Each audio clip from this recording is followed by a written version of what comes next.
kompetensi apa yang dimiliki oleh guru penggerak.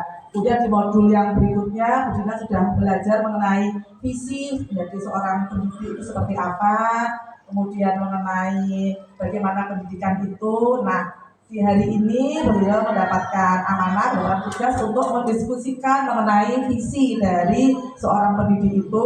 Apakah visi tersebut masih relevan, masih sesuai dengan visi yang ada di sekolah ini, yaitu di SDN Paron. Pengatur ya Bapak Ibu. Sebelumnya marilah kita buka dahulu dengan membaca bersama-sama. Insya Allah nanti kita berdiskusi saja, jadi forumnya santai, nggak usah kayak ulangan. Itu boleh sambil minum, boleh sambil ngemil, monggo. Jadi bukan kayak ulangan tuh bener. Ya, jadi kita ya semacam omong-omongan, boleh sambil nyanyi dulu, boleh tepuk apa, tepuk jempol, tepuk apa biasanya di kelas nggak apa-apa, karena memang ya pendidikan guru penggerak bukan semacam kita diklat yang harus ini boten. Jadi seperti itu ya. Insya Allah Bu Dina sudah siap. Oke, waktu dan tempat nanti persilakan kepada beliau. Monggo, cukup dari saya. Insya Allah nanti saya tutup lagi. Monggo.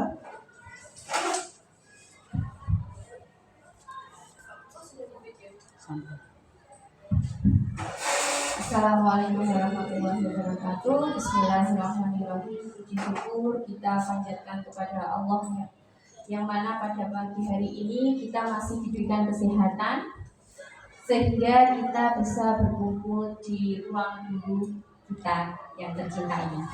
Kemudian sholawat serta salam kita haturkan kepada Nabi besar Muhammad SAW, yang mana beliau telah membawa kita dari zaman jahiliyah menuju zaman yang penuh dengan ilmu seperti sekarang ini.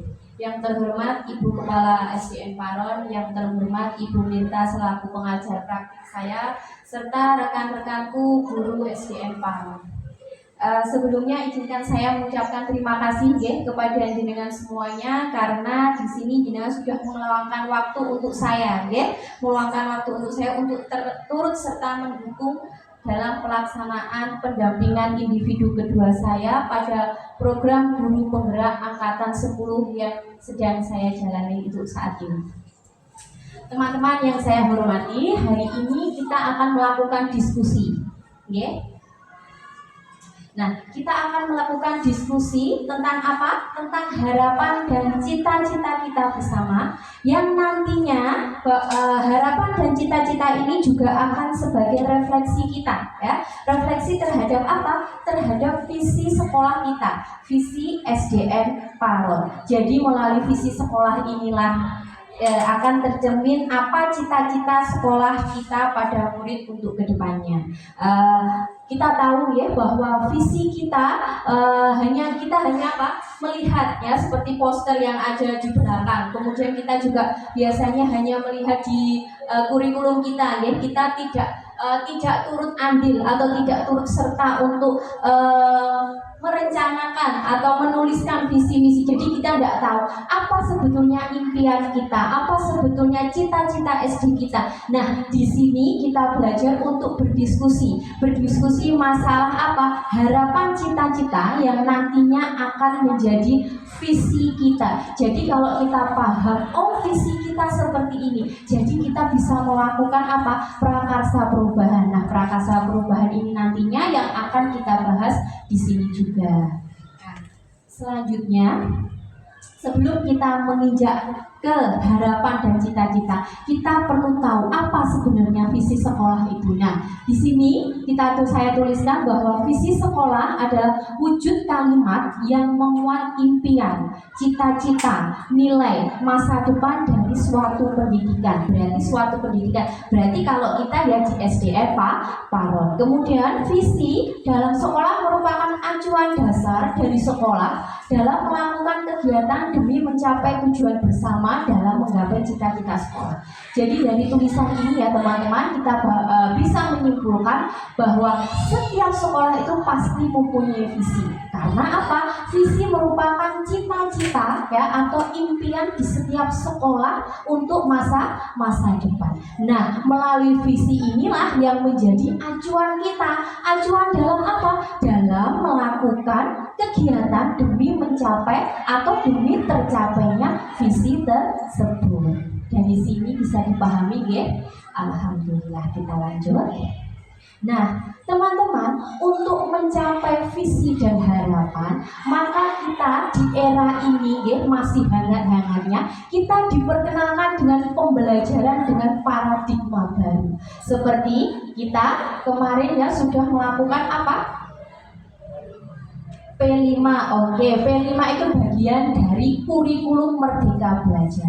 Nah, jadi kita disuguhkan dengan pembelajaran paradigma baru. Nah, kenapa teman-teman ada paradigma baru? Bahwasanya paradigma baru ini adalah untuk menjawab sebuah pertanyaannya, sebetulnya pelajar dengan profil atau kompetensi yang seperti apa yang ingin dihasilkan oleh sistem pendidikan di Indonesia. Maka dari itu, sesuai dengan berinovasi ya, negara kita berinovasi terus. Nah, akhirnya kita pada tahap ini kita menemukan sebuah paradigma baru yang kita sebut sebagai kurikulum Merdeka Belajar, bahwa inilah jawaban dari apa yang diinginkan sebenarnya ya, kompetensi atau profil pelajar yang bagaimana yang diinginkan oleh pendidikan di Indonesia. Pemerintah mengeluarkan paradigma baru yang kita sebut Merdeka Belajar. Jadi jawabannya adalah pelajar Indonesia merupakan pelajar sepanjang hayat yang berkompeten, berkarakter, dan berperilaku sesuai dengan nilai-nilai Pancasila. Nah, itulah sebabnya kenapa kurikulum Merdeka Belajar sangat ditekankan tentang profil pelajar Pancasila ya, karena di dalam kurikulum Merdeka Belajar kita ya diminta untuk menciptakan seorang peserta didik yang mana kesehariannya atau profilnya, kompetensinya itu berdasarkan Pancasila. Di dalam profil pelajar Pancasila ada 6 aspek ya. Monggo dibaca. Yang satu apa? Beriman kepada Tuhan yang Maha Esa. Kemudian ada berkebinekaan global. Kemudian ada bergotong royong, kreatif, bernalar kritis, dan mandiri. Nah, kenapa saya sajikan pembelajaran dengan paradigma baru? Nantinya kita akan merumuskan sebuah visi atau harapan yang nantinya kita, sekarang Indonesia lagi berada pada fase Merdeka Belajar yang di dalamnya ada profil pelajar Pancasila. Nah, ini nanti bisa kita buat acuan untuk membuat visi dan harapan kita. Dan dari situ bisa dipahami teman-teman? Bisa ya? Oke, alhamdulillah. Kita lanjut. Nah, saatnya jam kedua dimulai. It's time to begin the second lesson. baik. Agar tidak memperpanjang waktu, langsung saja ya Bu Mirta. Kemarin saya sudah membagikan teks rumpang kepada teman-teman ya. Di dalam teks rumpang itu ada 6 kalimat. Dan saya juga sudah meminta tolong ke jenengan semuanya untuk menuliskan harapan dan cita-cita untuk murid kita ke depannya ya. Di situ ada kita memimpikan murid yang titik-titik. Kemudian di kalimat kedua kemarin saya juga sudah membagikan ke jenengan semuanya ya. Nah, sudah dituliskan teman-teman harapan dan cita-citanya. Sampun ya. Dari nomor 1 sampai 6, poin 1 sampai 6 sampun. Jika sudah nih teman-teman, nanti alurnya seperti ini. Saya akan membagikan ke jenengan semuanya ya. Stick note ini nanti jenengan tuliskan ya. Poin 1 jenengan memimpikan murid-murid yang seperti apa. Kemudian dilanjutkan dengan poin 2, kita percaya bahwa murid adalah titik-titik. Nanti sampai poin ke-6.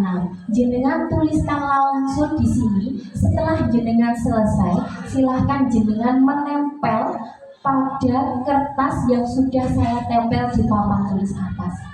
Maksud saya papan tulis depan. Dari sini ada yang ditanyakan atau mungkin masih ada yang bingung. Kita sharing teman-teman ya. Saya tidak menggurui jenengan ya. Saya di sini sama-sama belajar. Jenengan juga memberi masukan ke saya seperti itu. Jadi jangan diibaratkan saya tutor atau saya lagi presentasi, bukan Kita diskusi bersama, saling saling menulis menuliskan cita-cita karena saya juga bagian dari SDN Paron, jenengan juga bagian dari SDN Paron. Saya tidak bisa berjalan sendiri, begitupun juga dengan jenengan. Jadi di sini kita berkolaborasi, nggih. Oke, dari sini ada yang ditanyakan? Sudah paham? Paham ya Bu Neni? Alhamdulillah. Ini saya bagikan ya teman-teman. Baik.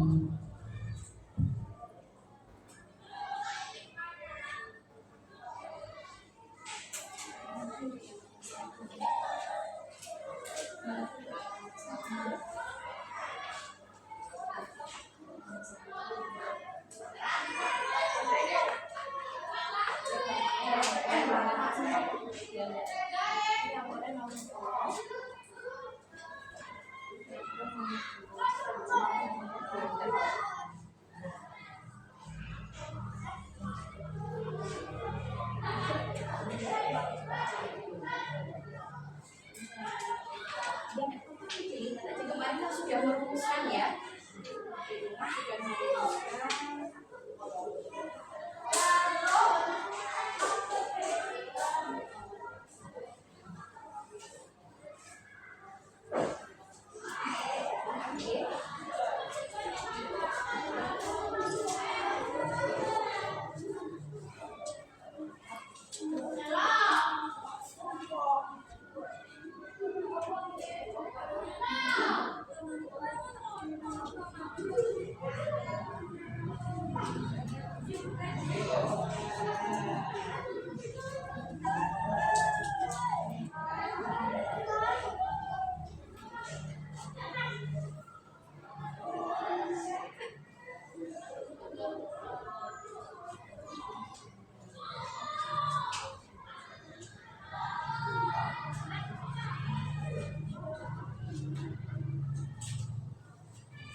Nggak usah buru-buru teman-teman, nggak apa-apa.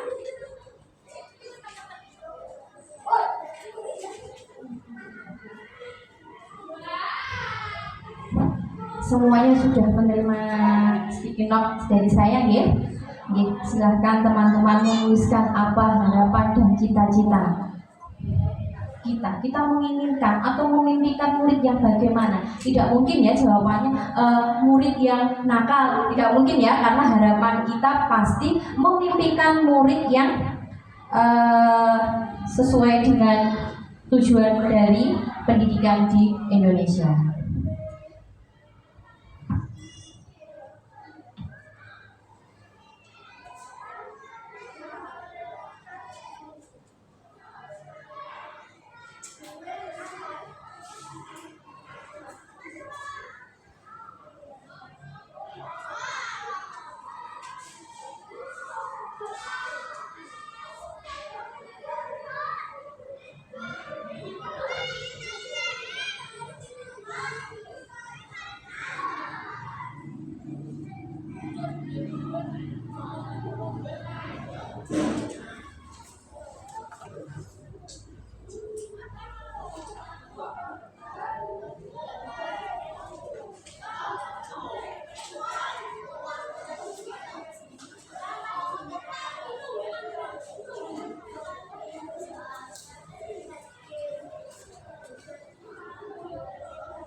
Sudah selesai?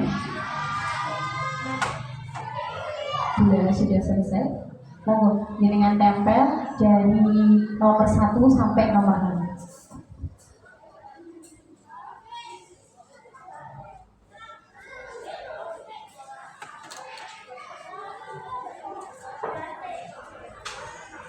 Ini poin nomor 1.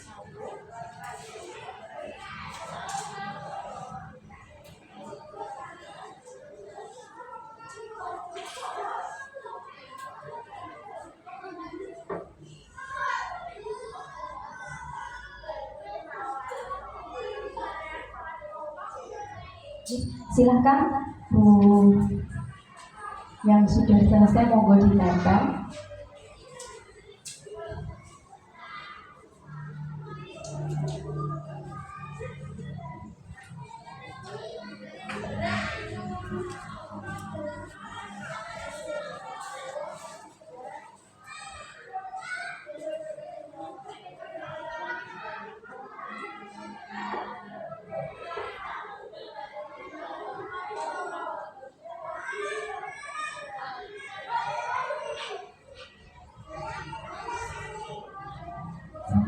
Terima kasih Bu.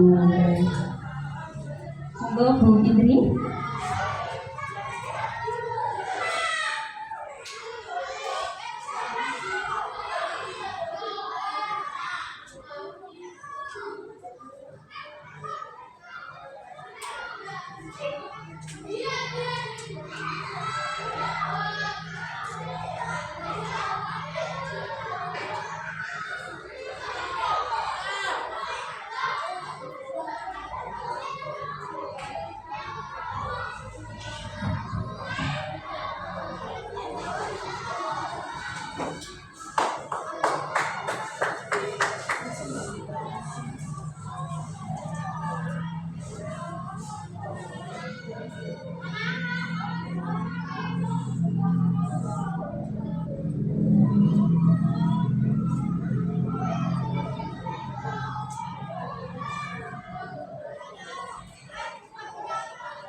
Bu Lulu, monggo di sini saja.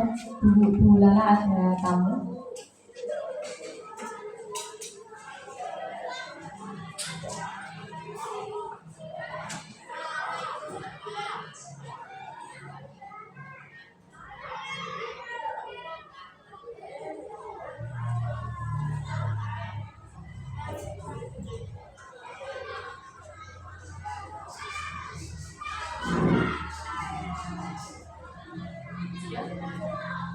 Yang satu Bu Neni.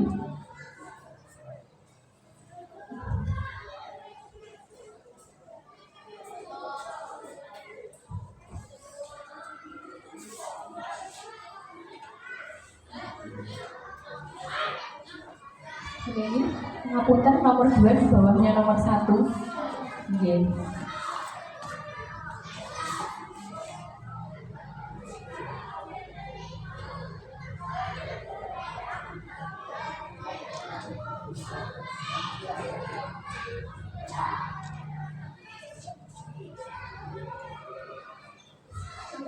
Oh, ini tidak apa-apa, Bu. Nggih, isolasi saja.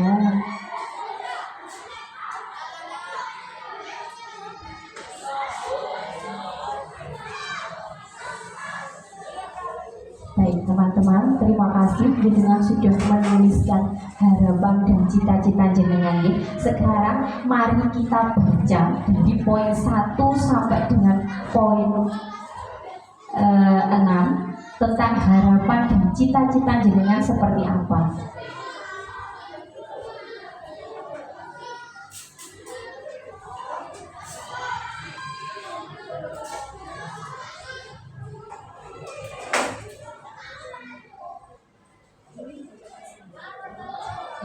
Nomor 1, kita memimpikan murid-murid yang, nah di sini ada teman kita yang menuliskan beriman, memiliki moral yang baik dan bernalar kritis. Nah ini sudah ada ya poin yang tadi paradigma baru kita, profil pelajar Pancasilanya sudah muncul di sini.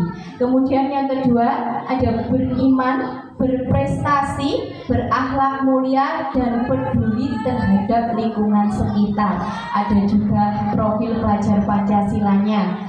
Yang ketiga, kita memimpikan murid-murid yang solih dan solihah, kemudian semangat dalam belajar, selalu berinovasi dan berpikir kritis. Yang keempat, berprestasi, kreatif, dan berkarakter sesuai dengan profil pelajar Pancasila. Baik, Kemudian yang kelima, berprestasi, mandiri, berakhlak mulia, berkebinekaan global serta bergotong royong. Nah, bisa kita simpulkan ya, untuk poin nomor 1 ini sudah mencakup siswa yang diinginkan, siswa yang berkarakter atau sesuai dengan profil pelajar Pancasila. Masuk ya tadi paradigma barunya. Kemudian yang kedua, kita percaya bahwa murid adalah yang pertama, sebuah kertas kosong agar kedepannya setiap murid dapat berpikir kritis. Oke, berarti dari sini kita bisa menyimpulkan bahwa kita ya nanti yang menuliskan kata-kata indah di dalam kertas kosong itu. Kemudian anak-anak yang memiliki keistimewaan masing-masing. Oh, sangat bagus sekali. Kemudian memiliki keistimewaan dan bakat yang dapat kita gali seoptimal mungkin sehingga mereka dapat menjadi individu yang tumbuh dan berkembang dengan baik. Masya Allah. Kemudian anak-anak yang memiliki karakter dan keunikan masing-masing. Dan yang terakhir, anak-anak yang memiliki bakat yang ada pada kita, bakat yang dapat kita gali seoptimal mungkin. Kemudian di poin ketiga, di sekolah kita mengutamakan 1. Pembiasaan positif dengan sapa dan salim. Bagus. Kemudian pendidikan berkarakter. Ya, kemudian pembelajaran yang berpihak pada murid. Ya, ini sesuai dengan apa yang telah diinginkan oleh Bapak Pendidikan kita ya, Ki Hajar Dewantoro, bahwa pendidikan harus berpihak pada murid. Jadi kita harus bisa menghambakan anak kita. Kemudian yang ketiga ada pembelajaran yang berpusat pada murid dan pendidikan karakter. Yang keempat, poin keempat, murid di sekolah kita sadar betul bahwa mereka ingin mendapatkan penghargaan dan perhatian dari gurunya. Ya, jadi sebagai seorang guru tadi yang menuliskan jenengan itu berarti sudah menyadari ya, bahwa anak-anak pergi ke sekolah itu dengan apa? Dengan tujuan ingin mendapatkan penghargaan dan perhatian dari guru dan bapak gurunya. Kemudian ada juga teman-teman yang menuliskan mendapatkan ilmu dan budi pekerti, seperti yang filosofi Ki Hajar Dewantoro ya, bahwa saya itu ya, bahwa kita sebagai guru itu menuntut, jadi harus bisa digugu dan ditiru seperti yang jenengan sudah tuliskan tadi. Kemudian yang keempat, mereka berada di sekolah untuk mendapat bimbingan dari guru baik. Kita sebagai guru tidak hanya menyalurkan ilmu pengetahuan saja teman-teman, tapi kita juga menuntun ya, seperti filosofi Pak Tani ya. Pak Tani itu punya ladang, kemudian ladangnya ditanami jagung. Nah, meskipun jagungnya itu bukan bibit yang unggul, kalau Pak Tani itu diibaratkan kita, kalau kita rajin untuk memberi pupuk, kemudian menyiram, mendapatkan pencahayaan yang baik, maka jagung-jagung itu juga akan tumbuh secara optimal. Seperti kita juga seperti itu ya, murid-murid kita nggak tahu ya, murid kita datang dari latar belakang apa, sosial yang bagaimana. Nah, kita tidak bisa memilih. Jadi tugas kita apa? Menuntut dia ya, bagaimana dia mendapatkan pembelajaran, bagaimana dia mendapatkan perhatian di sekolah, sehingga dia nanti bisa tumbuh menjadi bibit yang unggul. Kemudian berikutnya, mereka berada di sekolah untuk mendapatkan pendidikan. Sudah ketika datang ke sekolah mendapatkan pembelajaran. Iya, pembelajaran yang dimaksud tadi seperti yang sudah kita diskusikan sebelumnya ya.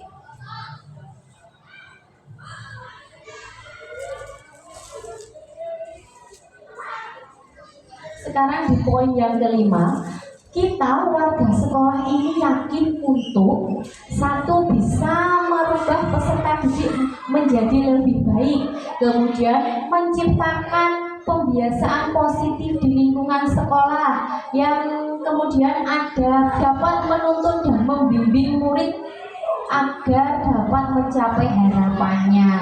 Oke, kemudian dapat menuntun dan membimbing murid agar dapat mencapai kebahagiaan dan keselamatan sesuai dengan potensi yang mereka miliki. Dan yang terakhir, membimbing murid untuk mencapai apa yang dicita-citakan. Baik, berarti di sini kita sadar betul ya Bapak Ibu bahwa warga sekolah itu seharusnya bagaimana?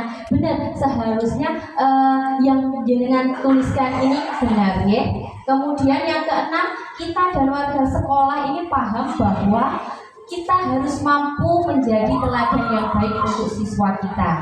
Digugulan ditiru itu tadi nih. Kemudian tugas kita adalah mengoptimalkan bakat dan keistimewaan murid. Jadi di sekolah itu bukan hanya menyampaikan pembelajaran seperti mata pelajaran saja, tapi kita juga harus memfasilitasi anak ya untuk mengembangkan bakat dan minat mereka. Jadi tidak hanya pengetahuan saja, tapi bakat minatnya juga terasah. Kemudian setiap murid kita unik dan memiliki kelebihan dan kekurangan masing-masing. Berdasarkan modul yang saya pelajari sebelumnya Bapak Ibu ya, memang kita mempunyai karakteristik murid yang berbeda-beda. Jadi bagaimana kita sebagai guru bisa memfasilitasi murid kita. Jadi tidak ada murid yang kelendran istilahnya ya. Jadi kita tahu bagaimana kebutuhan murid saya seperti ini.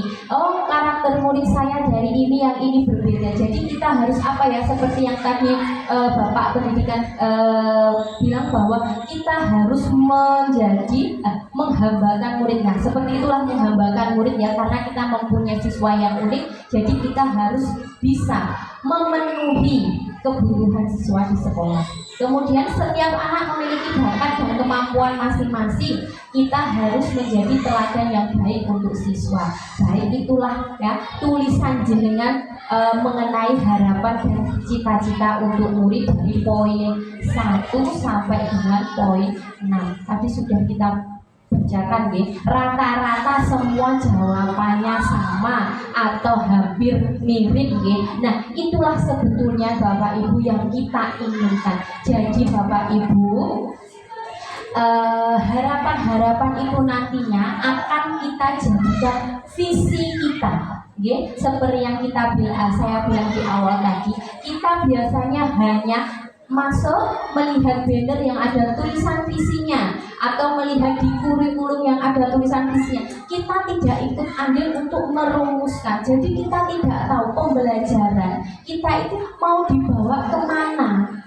Kita datang cuma mengajar pulang seperti itu. Nah, kalau kita paham tentang visi kita, maka di dalam diri kita ada usaha untuk mencapai visi tersebut. Ngoten nggih, teman-teman.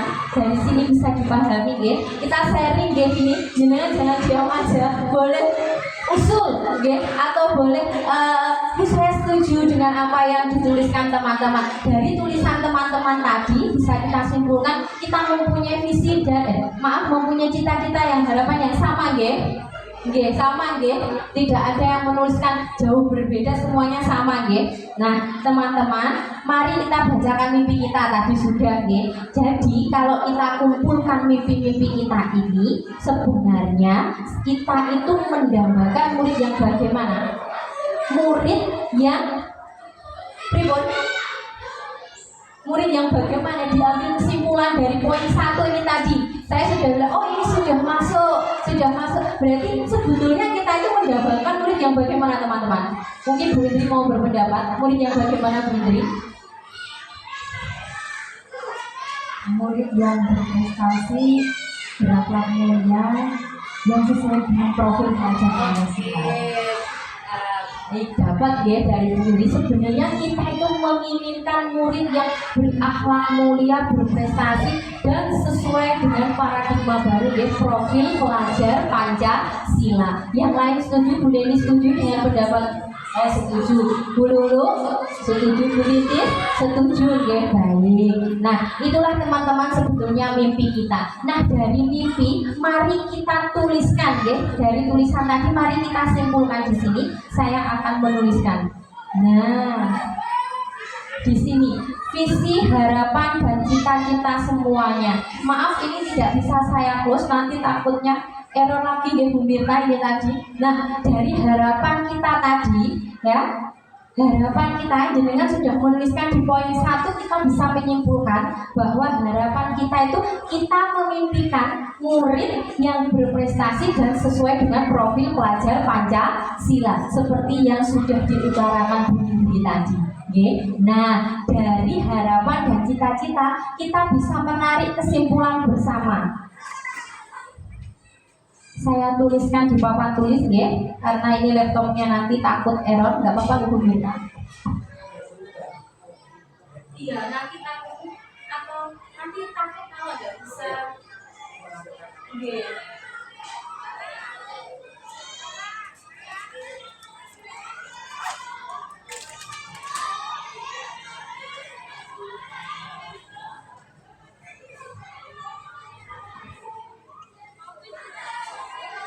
Di sini tidak apa-apa ya teman-teman.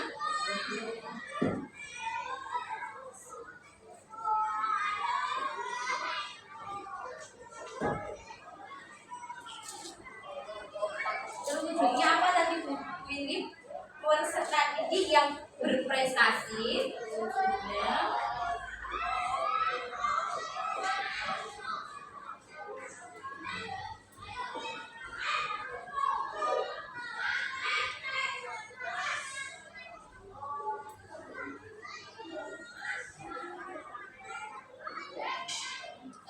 dan berkarakter sesuai dengan profil pelajar Pancasila. Mata kita ini.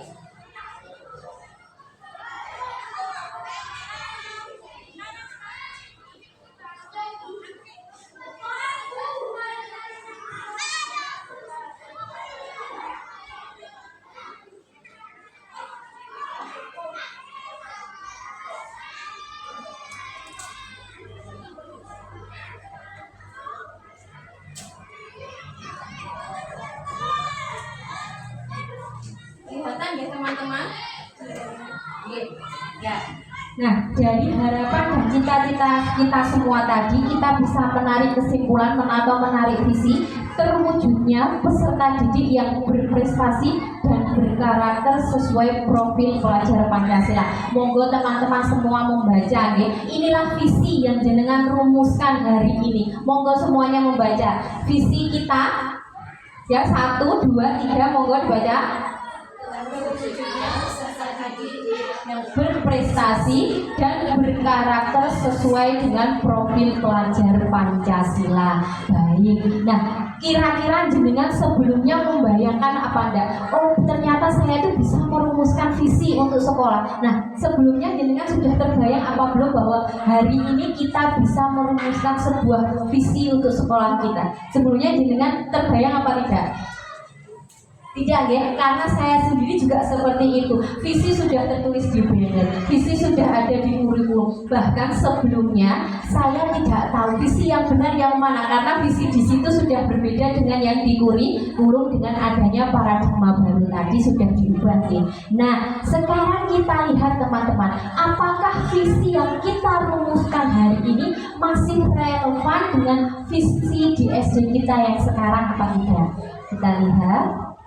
Nah, visi SDM Paron pada saat ini yang tertuang di kurikulum ya setelah diperbarui karena adanya paradigma baru tadi, terwujudnya peserta didik yang berprestasi, peduli lingkungan sesuai dengan profil pelajar Pancasila. Masih relevan ya, punya kita tadi belum ada peduli lingkungannya ya. Kalau di SD lebih lengkap ya, terwujudnya peserta didik yang berprestasi, peduli lingkungan sesuai dengan profil pelajar Pancasila. Saya tanya ke teman-teman, sebelumnya jenengan tahu apa tidak kalau visi SD kita yang tertulis di kurikulum seperti itu? Jenengan tahu atau tidak? Windy bagaimana? Baru tahu ya yang citra di situ ada visi yang lama. Bu Titi sebenarnya sebelumnya tahu apa enggak kalau visi di kurikulum seperti itu? Belum tahu. Alhamdulillah karena kita hari ini diberi kesempatan untuk berkolaborasi, akhirnya kita menjadi tahu. Kalau sudah tahu teman-teman, kira-kira apa yang ingin jenengan lakukan? Oh, visiku ternyata ngene iki lho. Apa ya aku kudu piye ya? Nah, kita melakukan apa teman-teman? prakarsa perubahan. Kita lanjut ke slide berikutnya. Sudah masuk prakarsa perubahan. Apa itu prakarsa perubahan? Mungkin ada yang berpendapat apa itu prakarsa perubahan. Monggo Bu Neni, apa prakarsa perubahan menurut jenengan yang jenengan tahu saja berhubungan dengan perubahan?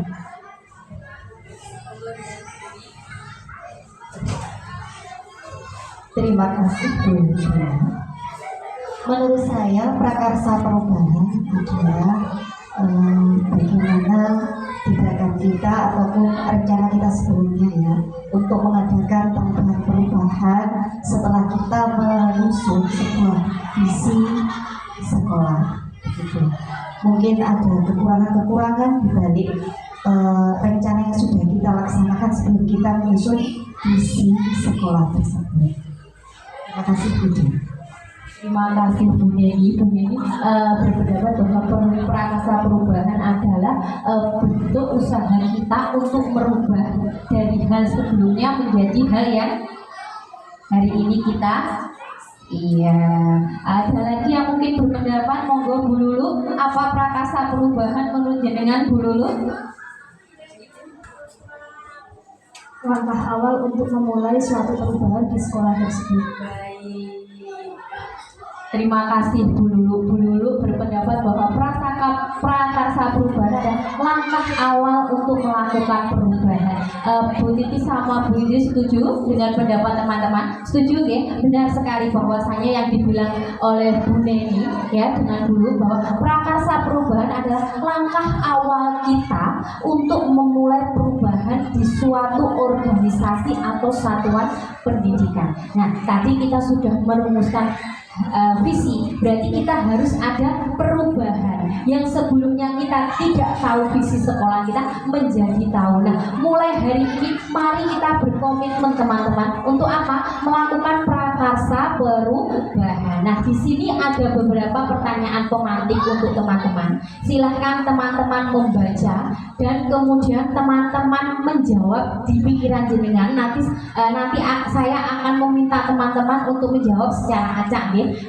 Pertanyaan pemantik pertama untuk prakarsa perubahan kita, bagaimana perubahan yang dapat dilakukan bersama untuk mencapai visi sekolah. Visi sekolahnya yang mana? Karena visi kita tadi sudah relevan dengan SDN Paron, berarti ya visi kita yaitu apa? Terwujudnya peserta didik yang berprestasi, peduli terhadap lingkungan, dan mempunyai jiwa profil pelajar Pancasila. Monggo yang prakarsa perubahan 1 jenengan renungkan sebentar, kemudian siapa yang mau berpendapat?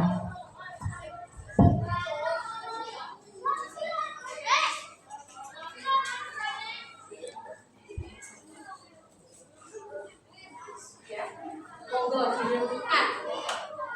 direnungkan dulu teman-teman.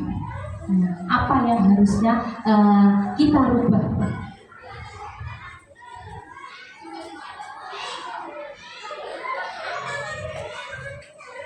Ditulis nggak apa-apa. Misal jawabannya lupa, Bu tak tulis dulu, boleh ya, boleh ya, boleh. Nanti tinggal dibaca, nggak apa-apa karena nggak mungkin ya. Biasanya kalau sudah berdiri sampai itu kita lupa, maka nggak Mirta nggih. Boleh ditulis dulu teman-teman, boleh.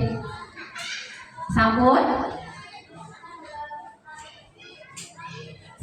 Siapa yang ingin membacakan jawaban dari pertanyaan pemantik 1? Saya tidak menunjuk, mungkin teman-teman ada yang sudah mempunyai jawaban, monggo angkat tangan.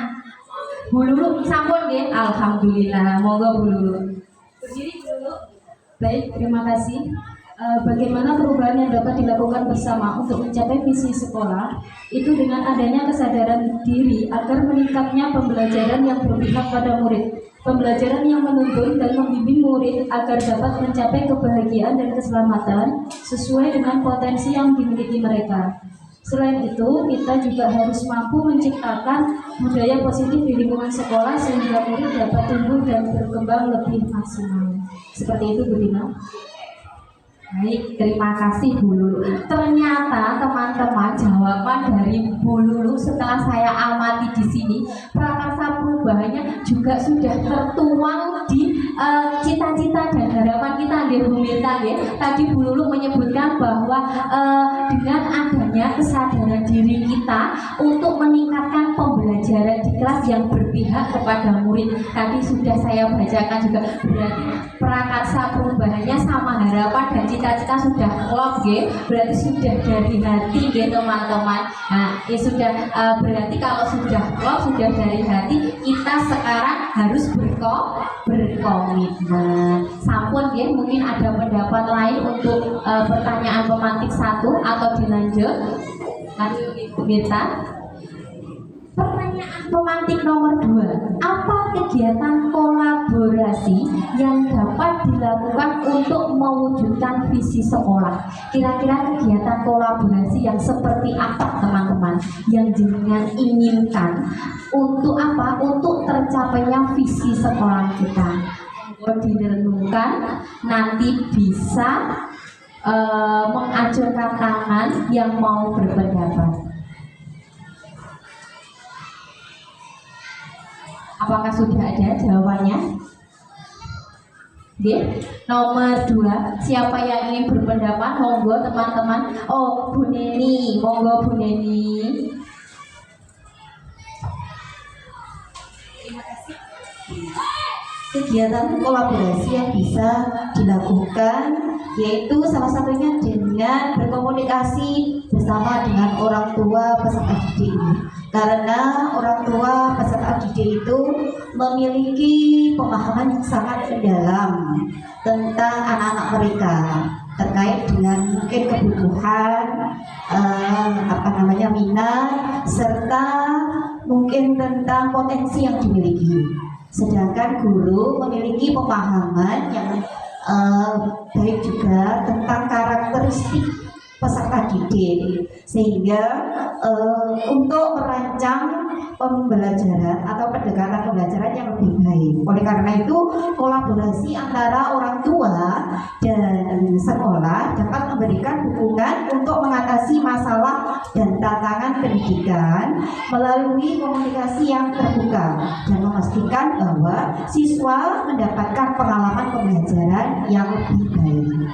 Kemudian untuk kolaborasi ini tidak hanya dilakukan dengan komunikasi saja, mungkin dimensi yang lain bisa sikap saling percaya, kemudian saling menghargai, dan juga kerjasama. Begitu Bu Dini. Terima kasih.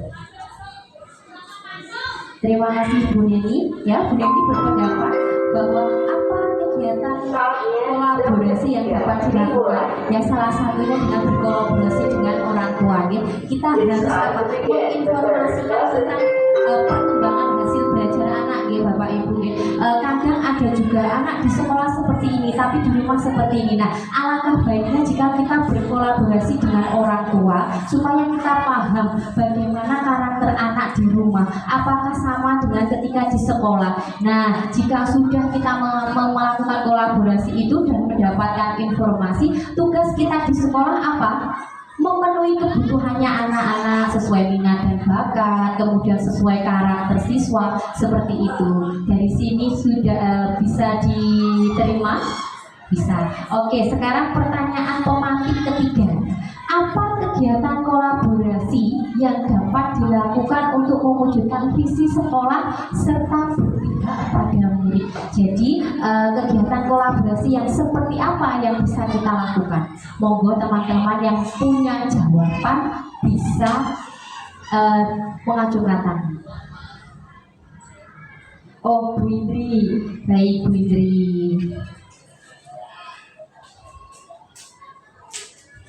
Jadi kegiatan kolaborasi yang dapat dilakukan untuk mewujudkan visi sekolah yang berpihak pada murid itu bisa dilakukan antara guru dengan siswa maupun siswa dengan siswa dan guru dengan teman sejawat. Nah, kegiatan kolaborasi ini bisa memberikan kebebasan bagi guru-guru untuk lebih kreatif dan inovatif dalam menciptakan kegiatan pembelajaran. Selain itu, guru juga bisa menggunakan model pembelajaran yang sesuai dan disukai siswa dan serta dikuasai guru. Nah, selain itu, kegiatan kolaborasi juga bisa dilakukan dengan cara guru berdiskusi dan berkolaborasi dengan teman sejawat. Ini untuk mengetahui karakter, bakat, dan potensi siswa. Pastinya setiap guru itu memiliki penilaian masing-masing pada setiap peserta didik. Nah, ini bisa dijadikan sebagai bahan diskusi dan kolaborasi untuk mengetahui karakter dan potensi siswa tersebut. Gitu begini. Terima kasih Bu Indri. Jawaban Bu Indri, kegiatan apa kolaborasi yang dapat dilakukan? Ya, kegiatannya tadi ada guru dengan siswa, siswa dengan siswa, dan guru dengan rekan sejawat. Baik, dengan guru dengan siswa benar sekali saya setuju dengan pendapat Bu Indri. Bu Indri mengatakan bahwa guru harus mampu menciptakan pembelajaran yang disukai oleh siswa. Guru harus mampu menciptakan metode di mana anak-anak bisa nyaman berada di kelas, ya. Jadi kita buat anak-anak itu nyaman. Kita buat pembelajaran sambil bermain. Kita menggunakan metode model pembelajaran dengan kodrat zaman, ya. Tidak lupa kodrat alam dan kodrat zamannya kita pakai juga. Oh, sekarang musimnya IT, kita pakai LCD. Tidak lagi harus monoton membaca buku teks, tidak, ya. Itu apa? Prakarsa perubahan kita untuk apa? Untuk tercapainya visi siswa berprestasi. Kemudian ada juga berkolaborasi dengan rekan sejawat. Bu ini juga mengatakan bahwa setiap guru memiliki penilaian yang berbeda, nih teman-teman. Bisa saja ketika pembelajaran saya siswa A tidak seperti ini. Ketika pembelajaran olahraga atau PAI, ya, pendidikan agama Islam, oh anaknya berbeda bunyinya. Nah, itu seharusnya kita juga berkolaborasi dengan teman supaya kita bisa apa? Menyimpulkan, ya, sebenarnya siswa kita itu seperti apa. Seperti itu yang dimaksud Bu Indri. Apakah teman-teman sependapat, ya? Oke, kita lanjutkan di pertanyaan pemantik keempat. Nah, apa inovasi yang perlu kita berikan agar kegiatan dapat berpihak pada siswa? Jadi inovasi kita sebagai guru juga harus mempunyai inovasi, teman-teman, ya. Untuk apa? Untuk kegiatan yang berpihak pada murid. Monggo siapa yang mau berpendapat lagi, mungkin Bu Indri, Bu Neni yang belum tadi, Bu Titi sama Bu Lulu mau lagi, Bu Lulu. Alhamdulillah, Bu Lulu monggo. Inovasi yang perlu kita berikan agar kegiatan dapat berpihak pada murid itu bisa dengan cara sekolah dapat memenuhi atau menunjang kebutuhan guru dan siswa untuk kegiatan belajar mengajar. Mungkin mulai dari fasilitas belajar, lingkungan sekolah, dan lain sebagainya. Dengan begitu, siswa dan guru bisa melakukan kegiatan pembelajaran dengan nyaman. Selain itu, kita juga bisa berinovasi dengan memberi penghargaan pada siswa atas apa yang mereka lakukan. Memberikan apresiasi atau penghargaan itu bisa menjadikan motivasi belajar siswa untuk meningkatkan lagi belajarnya, karena mereka pasti akan melakukan yang terbaik untuk meraih apresiasi tersebut. Penghargaan yang diberikan itu sangat beragam, seperti ucapan terima kasih, keren, hebat, atau ucapan penyemangat lainnya seperti hadiah, piagam, dan lainnya. Begitu. Terima kasih Bu Lulu. Bu Lulu berpendapat bahwa inovasi yang dapat kita berikan itu inovasi dengan cara sekolah bisa memenuhi dan menunjang kebutuhan murid, ya. Seperti kegiatan belajar mengajar, kita tadi menggunakan model dan metode yang menyenangkan bagi siswa. Kemudian lingkungan sekolah, kebetulan sekolah kita tahun ini menjadi sekolah sehat Bu Mirta yang ditunjuk oleh Dinas Pendidikan Kabupaten Kediri. Jadi kita selalu berusaha lingkungan kita terlihat bersih, nyaman, indah, dan asri, ya. Itu juga merupakan inovasi kita, ya, untuk menunjang kenyamanan siswa di sekolah. Kemudian juga memberikan apresiasi dan penghargaan. Jangan sampai muridnya pintar kita meneng, jangan, ya. Untuk menumbuhkan rasa semangat siswa kita. Oh, bagus, pintar, tepat sekali jawabannya Mas, tepat sekali jawabannya Mbak, seperti itu. Misal ada murid yang salah, ya, karena kan tidak ada, ya, semua benar itu kan tidak ada. Misal ada murid yang salah, jangan kita jatuhkan, ya. Oh, pendapatnya Mas Ibram sudah berani menyampaikan pendapat, seperti itu. tapi jawabannya kurang tepat. Ayo kita benarkan bersama-sama. Jadi kita membombong peserta didik kita, ya, supaya tidak apa, tidak merasa aku gak iso, aku minder, jangan seperti itu, ya. Itu bisa kita buat sebagai inovasi pembelajaran di kelas, ya. Penghargaan yang sekecil apapun itu akan membuat anak kita menjadi percaya diri, Bapak Ibu, ya. Nanti kita bisa praktekkan di kelas, ya. Apapun yang mereka lakukan, tolong beri dia penghargaan, jangan malah diberikan cacian atau makian seperti itu, ya. Baik, kita lanjutkan untuk pertanyaan pemantik kelima.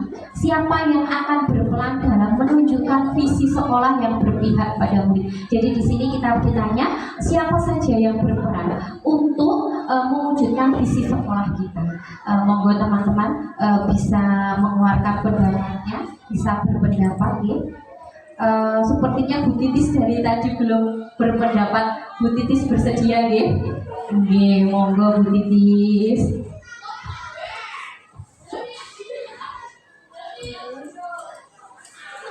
Yang berperan dalam mewujudkan visi sekolah yang berpihak pada murid pertama adalah guru, yaitu dengan guru masuk tepat waktu, ramah terhadap anak, mengajar dengan menyenangkan dan sesuai dengan kebutuhan murid. Kemudian yang kedua yaitu kepala sekolah, yaitu dengan membina dan mengembangkan, mengarahkan guru-guru tentang posisi kontrol terhadap siswa, tentang budaya positif yang perlu ditumbuhkan, serta memfasilitasi diklat atau pelatihan bagi guru-guru untuk mengembangkan kompetensinya. Kemudian yang ketiga yaitu orang tua, yaitu mendampingi dan mendukung siswa dalam belajar di rumah. Kemudian yang terakhir adalah siswa itu sendiri dengan cara berdisiplin dan menerapkan 5S. Demikian begitu. Terima kasih. Siapa saja yang akan berperan dalam mewujudkan visi sekolah? Bu Titis menyebutkan bahwa guru yang pertama, ya, guru dengan memberikan pembelajaran yang menarik di kelas tadi. Ya, kemudian yang kedua ada kepala sekolah. Tentunya jika tidak ada kepala sekolah maka kita akan buta arah. Ya, kepala sekolah itu di situ bisa membina dan mengarahkan guru-guru. Jika kita lupa, beliaunya bisa seperti ini. Jadi kita dengan kepala sekolah itu juga berkolaborasi, teman-teman. Bukan hanya sebagai pimpinan kita, jadi kita juga meminta pendapat dan berkolaborasi bersama. Kemudian setelah itu orang tua, seperti yang sudah disampaikan Bu Neni, bahwa kita juga sangat memerlukan orang tua untuk apa? Untuk berinovasi mewujudkan visi sekolah kita. Tidak mungkin kita tidak membutuhkan orang tua, ya teman-teman, karena kita tahu bahwa orang tua itu lebih lama membersamai anak-anak daripada kita. Kemudian yang terakhir murid dengan murid, seperti yang sudah Bu Indri utarakan tadi, bahwa kolaborasi tadi ada murid dengan siswa, murid dengan murid, dan rekan guru dengan rekan guru, seperti itu. Kemudian slide berikutnya. Ini sudah habis teman-teman, sudah habis ya Bu Mita. Alhamdulillah pertanyaan pemantik kelima sudah habis. Nah teman-teman, kita tadi sudah belajar atau sudah berdiskusi tentang visi sekolah itu apa. Kemudian kita sudah merumuskan cita-cita dan harapan kita di sekolah itu apa. Kemudian untuk mewujudkan visi sekolah tadi, kita apa? Perlu prakarsa perubahan. Kita juga sudah berpendapat kira-kira apa saja prakarsa perubahan kita. Nah, sekarang saatnya kita apa? Menyimpulkan, ya, dari diskusi kita hari ini. Apa kesimpulannya? Di sini sudah saya tuliskan langsung, ya. Dari kesimpulan harapan dan cita-cita jenengan tadi, ya, kita bisa menyimpulkan bahwa kita memimpikan murid yang sesuai dengan profil pelajar Pancasila, dan kita percaya bahwa setiap anak itu memiliki karakter, keistimewaan, bakat, dan keunikan masing-masing. Nah, agar terwujud siswa yang memiliki profil pelajar Pancasila itu tadi, maka guru hendaknya melakukan inovasi dengan pembelajaran yang berpihak pada murid, menuntun dan membimbing murid agar murid mampu mencapai kebahagiaan dan keselamatan sesuai dengan potensi yang dimiliki mereka. Selain itu, kita juga harus mampu menciptakan budaya budaya positif di lingkungan sekolah sehingga murid tumbuh dan berkembang menjadi maksimal. Sebetulnya teman-teman, untuk budaya positif ya kita sudah melaksanakannya seperti salam sapa seperti itu, kemudian kita berangkat pagi, piket kelas kita adakan, kemudian kelengkapan seragam anak-anak, itu merupakan budaya positif kita, ya. Jadi kita menegur anak-anak ketika anak-anak tidak berpakaian lengkap. Nah, itu masuk inovasi kita supaya menumbuhkan budaya positif di lingkungan sekolah seperti itu. Kemudian untuk di kantin kita berjejer rapi. Nah, itu juga merupakan budaya positif kita. Jadi untuk budaya positif, insya Allah kita sudah menerapkan tanpa kita sadari, kita sudah menerapkan budaya positif di sekolah. Nah, di sini juga ada cuplikan kata-kata dari Bapak Pendidikan kita ya, Bapak Ki Hajar Dewantoro, bahwa berpihaklah pada murid sesuai dengan kodratnya. Jadi kita tidak bisa memaksakan murid ya, kamu harus A, karena di sini A tidak bisa, bukan seperti itu ya. Tapi Bapak Pendidikan kita, Bapak Ki Hajar Dewantoro menginginkan bahwa berpihak pada murid. Jadi kita yang harus mengetahui murid kita butuh apa, kita harus bagaimana. Jadi anak-anak nanti tumbuh dan berkembang sesuai dengan kodratnya seperti itu. Nah, teman-teman, alhamdulillah karena diskusi kita hari ini sudah selesai dan berjalan lancar, kita bisa merumuskan visi yang sesuai dengan cita-cita dan harapan kita. Terima kasih dari saya, kurang lebihnya saya mohon maaf. Wassalamualaikum warahmatullahi wabarakatuh. Salam guru hebat untuk kita semua. Terima kasih pemirsa.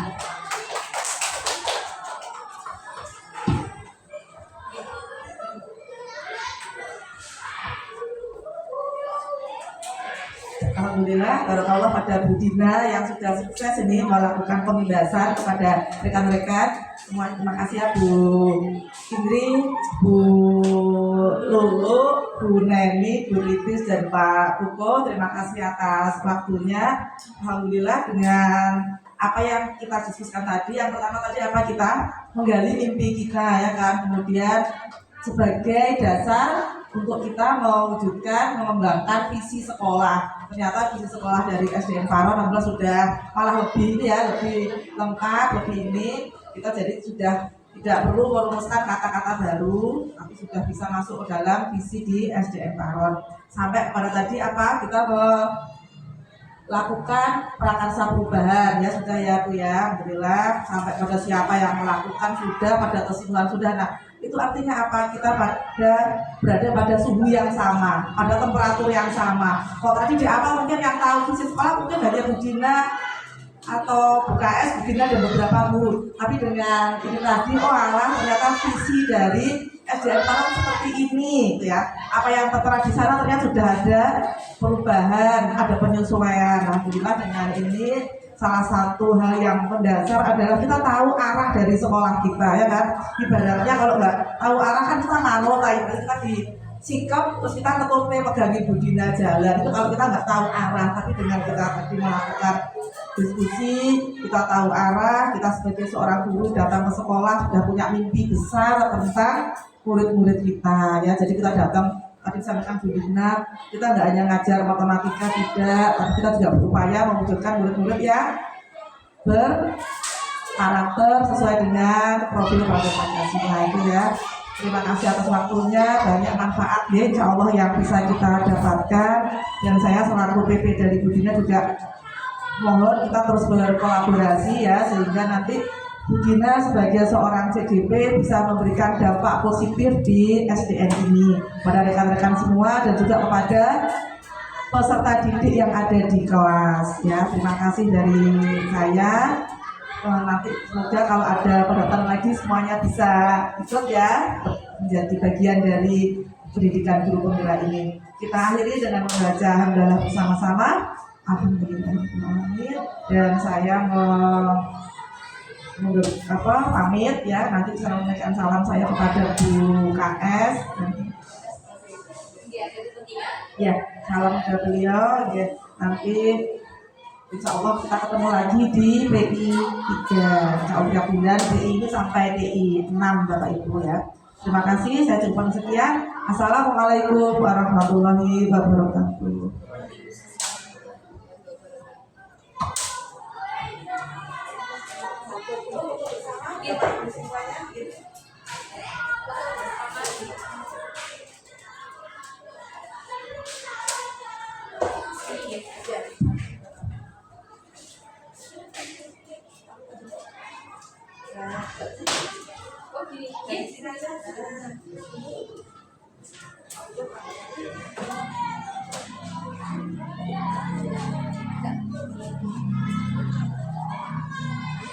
Selainnya diajak dulu ya. Satu, dua,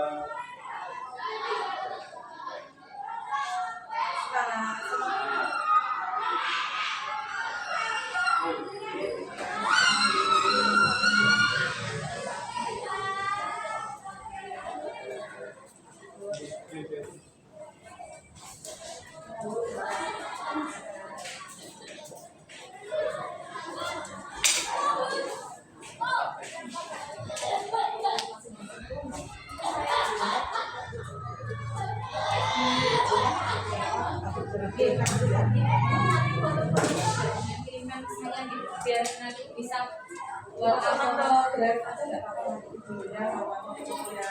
oh yang seperti Pak Arief kemarin itu draftnya dari pembuatan masukkan ke saya. Dan tapi foto-fotonya tidak punya